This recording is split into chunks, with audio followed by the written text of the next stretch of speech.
had no intentions of being a teacher. I'll be honest with you. I didn't go to university and go be a master's in geography to be a teacher. It just actually wasn't even on my radar. My wife was a teacher and I saw kind of what she was doing, but I had other things kind of at play. But then it was that moment of actually being able to share my love of the world and my experiences in the world with young people.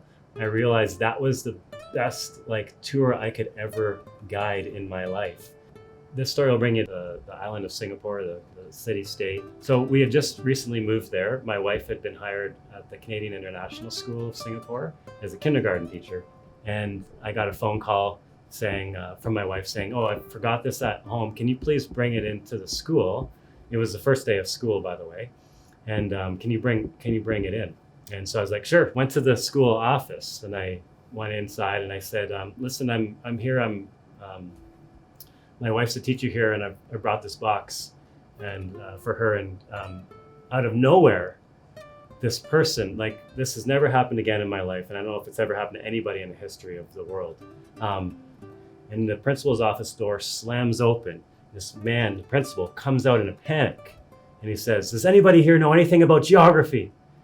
And again, I don't think anyone has ever been in a panic situation and said those words. That was the most bizarre thing. Normally it's like, is there a doctor? Is there something? But it was, does anybody know anything about geography? And I was standing there and I'm like, how random is this? I have a master's in geography. I know something about geography. And he was like, perfect, come with me. And he takes me out into the hallway and there's a classroom of students sitting there without a teacher. And he was like, I need you to teach them today. Teach them geography. And I was like, well, what's going on? He's like, this teacher's sick. It's first day of school and we need somebody. Can you fill in? I was like, okay, I guess I'll fill in. I'll tell some stories from my travels. So I taught 3 classes that day of I had a grade 9 geography class. I had a travel class. I had an environmental studies class. And day one, I was hooked. I was like, I love this job. This is such an amazing job for me because I'm a tour guide by trade, but now I'm actually getting to basically be a guide every day for students in the classroom. And so that after school, I went into the principal's office and I was talking to him and he was like, yeah, we're going to need you to come tomorrow for sure. That turned into the rest of the week. And he was like, oh, do you think you could stay for a month? And then it ended up being 2 years that I taught at that school.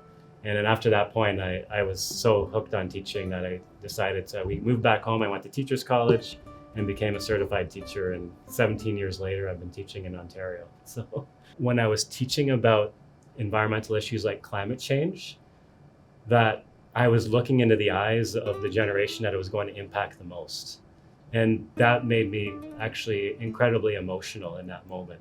I went through a really hard time even as a teacher. And at the same time, remember, I was a parent, right? And I have children at home. And that shaped me as a teacher so much.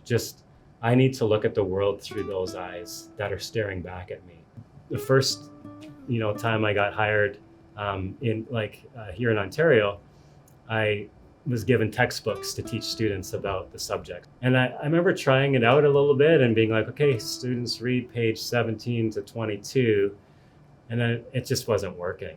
And I realized I need to teach them my experience in the world. So if we're learning about Thailand, I'm going to teach you about what I was able to experience in Thailand and all of those things. And that students gravitate towards that real experiences, not just something they read about in a textbook. And that has shaped my entire career of teaching. I've never used a textbook once. I just draw on my own life experience. That passion in myself transfers to them and they see that. And that's why courses like Green Industries that I'm teaching here at Eastwood is a very popular class now because students are like, yeah, we can get depressed about the world and all the things that are going on, or we can go and do something about it. And let's bring in chickens and let's start making eggs so that we can have local eggs produced for our school.